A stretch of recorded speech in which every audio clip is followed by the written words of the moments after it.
अभी थोड़ा पेट पूजा करने के बाद हम बढ़े हैं आगे को।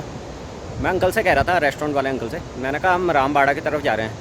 उन्होंने कहा बेटा रामबाड़ा तो सिर्फ अब इतिहास के पन्नों में रह गया है, वो तो केदारनाथ आपदा में बह गया, कुछ है ही नहीं वहाँ पे। तो मुझे भी ये बात पता नहीं थी, मुझे लगा शायद अब वहाँ कुछ बन गया हो।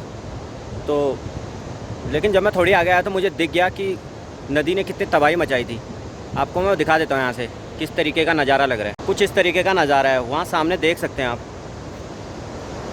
पूरे कटी हुई चट्टानें हैं। इसका मतलब नदी ने बहुत तबाही मचाई है। और ये कुछ इस तरीके का नज़ारा है। यहाँ नीचे से नदी बह रही है और वो जा रही है वहाँ आगे को। तो अब हम बढ़ रहे हैं आगे की तरफ। और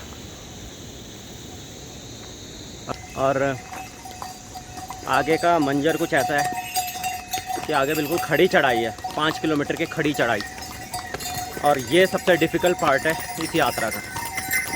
तो देखते हैं अभी क्या होता है, वो तो अब आगे जाके ही पता चलेगा चढ़ाई कितनी मुश्किल है।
ये जूतों की वजह से पैरों में दर्द होने लग गया था, इस वजह से मैंने चप्पल पहन ली है।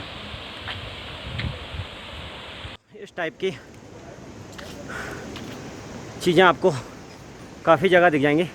यह बरसाती देर, इनकेस अगर बारिश हो जाए, हमारी किस्मत अच्छी है, मौसम अच्छा है, इनकेस अगर बारिश हो जाए तो आप यहाँ रुक सकते हैं थोड़ी देर के लिए।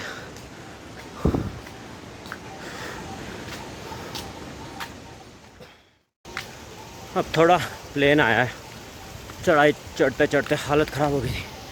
वैसे मैं आपको एक बात बता दूं, अगर कोई बहुत ही मोटा आदमी है और उसको अपना वेट लूज़ करना है तो वो हर महीने केदारनाथ के दर्शन के लिए आया करे, अपने नाप ही वेट लूज़ हो जाएगा। किसी डॉक्टर पे जाने की ज़रूरत नहीं, भोलेनाथ का आशीर्वाद भी मिलेगा, वेट भी लूज़ हो जाएगा, आप भी खुश, भगवान भी खुश, पूरी दुनिया खुश। तो अब थोड़ा सीधा रास्ता आने के बाद काफ़ी कंफर्टेबल महसूस हो रहा है, लेकिन मुझे यहीं से दिख गया ऊपर बहुत चढ़ाई है।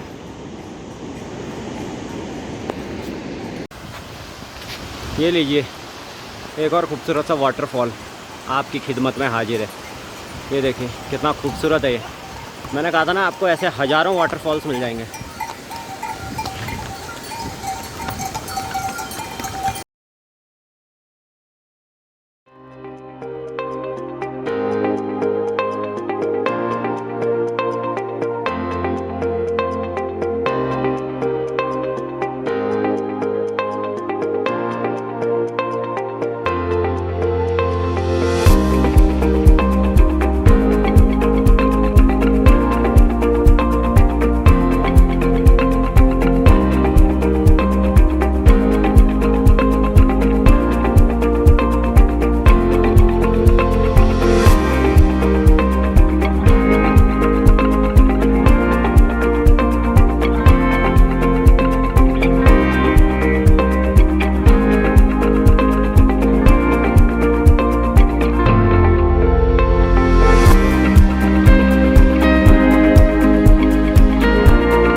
जनाब ये लिए हमने केदारनाथ के लिए शॉर्टकट, और बस अब यहाँ पीछे से मेन रूट है। ये जो हमारा शॉर्टकट है मेन रूट से जुड़ जाएगा, हम मेन रूट पे जुड़ जाएंगे और फिर वहाँ से हम आगे को बढ़ेंगे। तो नज़ारे तो वैसे बहुत ही खूबसूरत हैं यहाँ के, कमाल के नज़ारे हैं। 7:30 बजे चले थे सुबह, 12:30 हो चुके हैं और अभी भी केदारनाथ 6 किलोमीटर दूर है यहाँ से। बेस कैंप 4.5, छन्नी कैंप 2, बड़ी लिंचोली 1 किलोमीटर, और नज़ारा कुछ ऐसा है।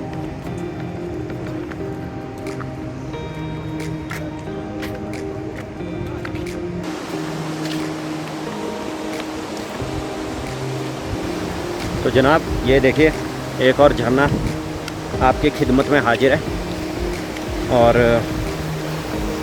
ये रहा नज़ारा।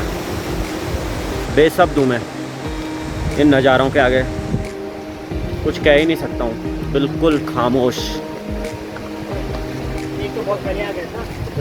यहाँ पर आ गए हम लिंचोली। यहाँ पर आपको फ्री वाईफाई भी मिलेगा, रास्तों में कई जगह फ्री वाईफाई लगा हुआ है। ये सबसे अच्छी बात है यहाँ पे, क्योंकि नेटवर्क तो है नहीं, बट आप फ्री वाईफाई का यूज़ कर सकते हैं। और अब मैं काफ़ी हाइट पे आ गया हूँ, और इस टी शर्ट में अब मुझे थोड़ी सी ठंड लगने लगी है, तो थोड़ी ऊपर जाके मैं जैकेट पहन लूँगा। नाक भी थोड़ी बंद सी हो गया, गले में भी थोड़ा अजीब सा हो रहा है। बाकी आगे बताता हूँ आपको।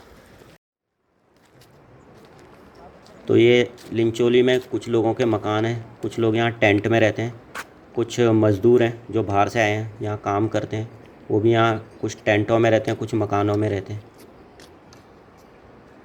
वो देखिए कितनी खूबसूरत जगह है, 2-2 झरने, और वो भी इतने बड़े बड़े। शायद आपको ढंग से नहीं दिख रहा हो क्योंकि वो बहुत दूर है। और ये ग्लेशियर है, यहीं से नीचे को नदी का पानी आता है। चलते चलते हालत ख़राब हो गई कसम से, अब तो मेरे पैरों ने भी जवाब दे दिया। और यहाँ पर हम रुके हैं एक रेस्टोरेंट में, खाना ऑर्डर किया, 150 रुपये का खाना है, 50 रुपये का एक पराठा। काफ़ी महंगा है, पर महंगा क्यों है? क्योंकि खच्चर से सामान आता है ऊपर, तो वो भी क्या करेंगे, नीचे से ऊपर सामान पहुंचाना अपने आप में एक बड़ी बात है। तो इस वजह से खाना बहुत महंगा है यहाँ पे। अब ऊपर रूम हमें सस्ता मिल जाए तो हमारी खुशकिस्मती होगी। तो खाना दिखाता हूँ मैं आपको किस तरीके का है। तो ये देखिए, ये दाल है उड़द की, और ये चावल है, और साथ में अचार है, और ये खाना मिलेगा आपको यहाँ 150 रुपये का। छानी कैंप पहुँच गए। एक बंदे से मिला जिसने कहा कि अगर नज़र नीचे रख के चलोगे तो कदम अपने नाप चलेंगे। वाकई में मुझे ऐसा लग रहा है, वाकई में अगर नज़र नीचे रख के चल रहे हैं तो अपने नाप धीरे धीरे पहुंच जा रहे हैं, और अगर ज़्यादा ऊपर देख रहे हैं तो काफ़ी ज़्यादा ट्रैक लग रहा है। देखिए क्या कमाल का नज़ारा है। बस यही नज़ारे हैं जिन्होंने हिम्मत दे रखी है चलने की। ये थोड़ी और हाइट पे आ गए। यहाँ से मैं आपको इस जगह का पूरा 360 डिग्री व्यू दिखाता हूँ। अभी कुछ इस प्रकार का नज़ारा है।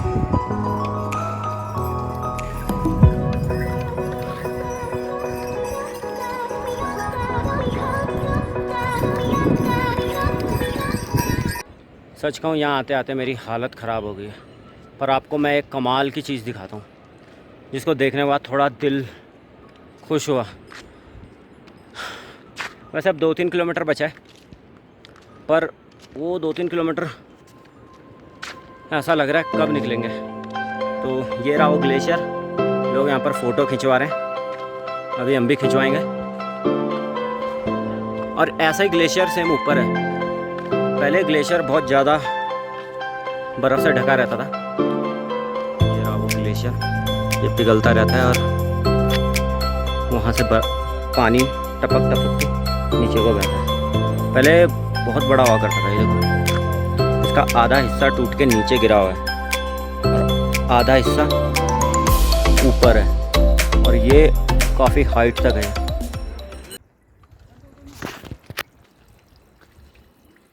तो ये रहा ग्लेशियर, और इसकी जो बर्फ़ है वो काफ़ी सख्त टाइप की है, वैसी नहीं है जैसी स्नोफॉल के दौरान गिरती है। इसकी बर्फ़ काफ़ी ठोस है, बहुत ही सॉलिड है।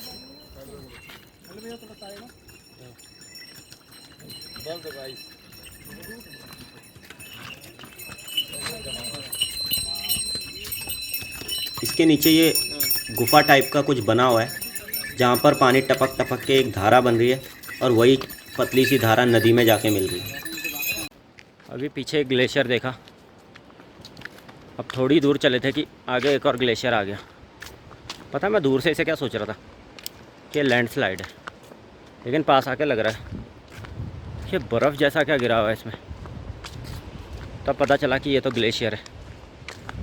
ठीक है, मैं आपको दिखाता हूँ ग्लेशियर। ये देखिए सामने एक और ग्लेशियर है, ये उस पिछले वाले ग्लेशियर से बड़ा है,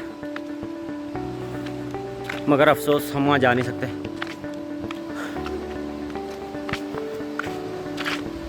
पर यहाँ से काफ़ी धुआं सा निकल रहा है, ठंडा ठंडा सा धुआं।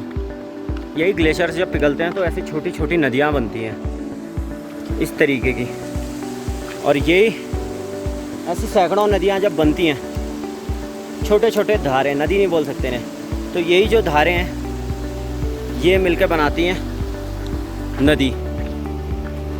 तो ये रहा वो ग्लेशियर। लोग यहाँ पे आते हैं, फ़ोटो खींचते हैं, ठीक है, अपनी सेल्फी लेते हैं। जो पिछला वाला ग्लेशियर था वो था भैरव ग्लेशियर, और जो ये वाला इसका मुझे नाम नहीं पता। ये रहा खूबसूरत सा ट्रैक जिसमें हम अभी आए, और ये वो ग्लेशियर है जो आपको नीचे भी दिखाया था मैंने। अब बेस कैंप 1 किलोमीटर रह गया, और केदारनाथ दिखा रहा है यहाँ से 2.5 किलोमीटर। तो नज़ारे कुछ इस तरह हैं, कमाल के नज़ारे हैं, दिल खुश हो गया इन्हें देख के। ये जगह कुछ कुछ ऐसे लग रही है जैसे स्कॉटलैंड की इज़ले ऑफ स्काई। इज़ले ऑफ स्काई कुछ कुछ वैसा ही लग रहा है।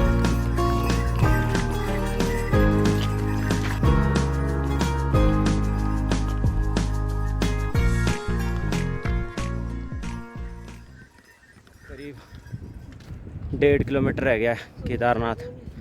ऊपर यहाँ पे हवा काफ़ी चल रही है, लेकिन नज़ारे पूछो मत कितने कमाल के। ऐसा लग रहा है यात्रा सफल हुई। नज़ारे बहुत कमाल के यहाँ के। ये देखिए इस प्रकार के नज़ारे हैं, हवा चल रही है बहुत ही प्यारी प्यारी, ठंडी ठंडी। ये सामने से बर्फ़ के ऊपर जब धूप पड़ती है तो इस तरीके का फॉग निकलता है, तो वही फॉग जो है ये ऊपर जाकर क्लाउड्स बना देते हैं, और इसी वजह से इस रीजन में काफ़ी बारिश भी होती है। ग्लेशियर आपने देखे होंगे नीचे, वो पिघल रहे थे, और उन्हीं पिघले हुए ग्लेशियरों से ये नदी निकलती है, मंदाकिनी नदी। ये देखिए कितनी खूबसूरत जगह है, और ये जगह है रुद्रा पॉइंट। घोड़े दरअसल यहीं तक आते हैं, अगर आप घोड़े से यात्रा करेंगे तो घोड़े यहीं तक छोड़ेंगे आपको। यहाँ से करीब 1.5 किलोमीटर की यात्रा आपको पैदल करनी होगी। तो इस जगह को शायद घोड़ा पड़ाव भी बोलते हैं, क्योंकि काफ़ी जगह में देख रहा था लिखा हुआ था घोड़ा पड़ाव। बाकी आप लोकेशन देखिए, क्या ज़बरदस्त लोकेशन है, बहुत ही कमाल की लोकेशन। मैंने आज से पहले ऐसी लोकेशन कभी नहीं देखी। ऐसा लग रहा है जैसे अपनी किसी सपनों की दुनिया में आ गया हूँ। ये जो नज़ारे आप देख रहे हैं इन्हीं को कहते हैं बुग्याल। अब हम आगे बढ़ रहे हैं केदारनाथ की तरफ। केदारनाथ अभी भी 1.5 किलोमीटर दूर है यहाँ से। अब थोड़ी आगे चलने के बाद मुझे यहाँ से केदारनाथ धाम दिखने लगा है। वो देखिए वो सामने आपको कुछ मकान टाइप के दिख रहे होंगे, वही है केदारनाथ धाम।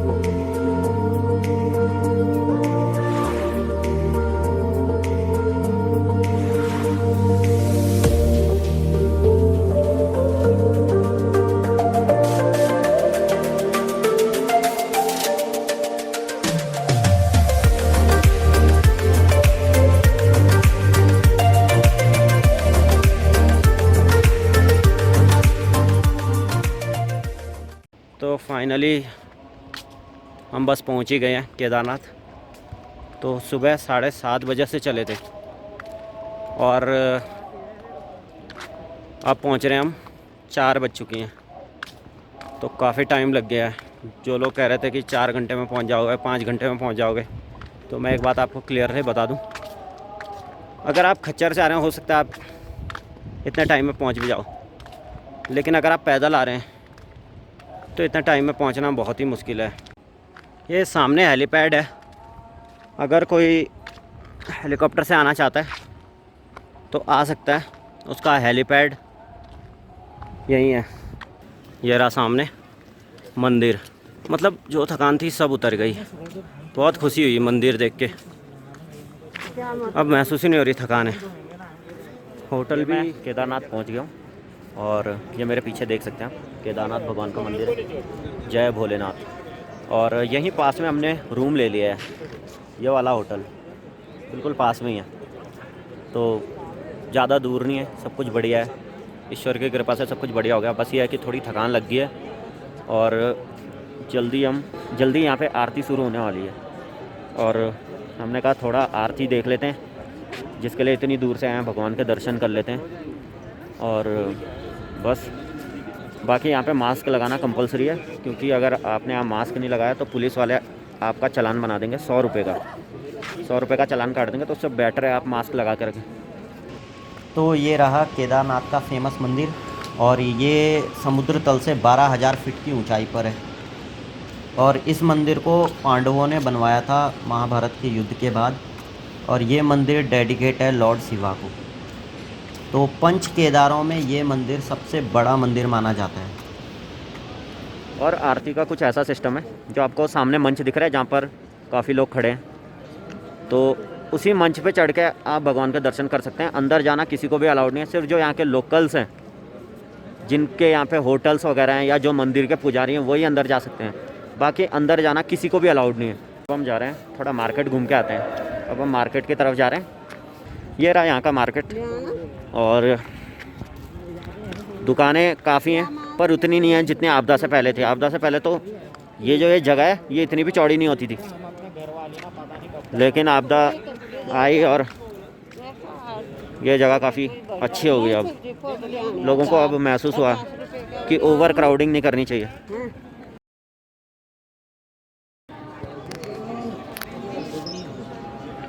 ले मंदिर वाली